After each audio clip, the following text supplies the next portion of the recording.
En fait, un ARN messager conventionnel, hein, ceux qui sont utilisés dans les vaccins Spikevax de Moderna et Comirnaty de Pfizer BioNTech, ce sont des ARN messagers codants qui sont destinés à être traduits en protéines spike.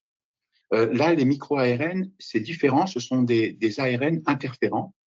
Donc, ils font partie des ARN interférents avec d'autres ARN qu'on appelle les SI-ARN, qui sont les petits ARN interférents.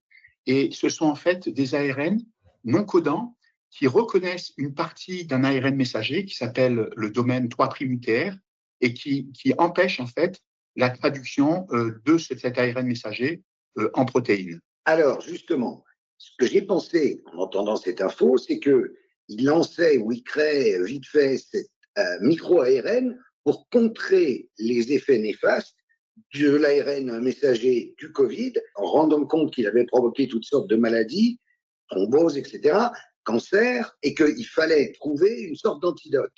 Alors, je suis un peu Monsieur Jourdain, hein, je suis l'idiot du village, mais est-ce que c'est un peu ça ou pas du tout? Alors, pas vraiment, parce qu'ils sont connus depuis, ils ont découvert ces micro-ARN au début des années 90.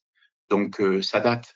Mais disons qu'effectivement, ils peuvent avoir un intérêt, notamment pour neutraliser en fait l'effet d'ARN messager, notamment les nouveaux ARN messagers qui sont en développement, qui sont les ARN messagers auto-amplifiants et transamplifiants.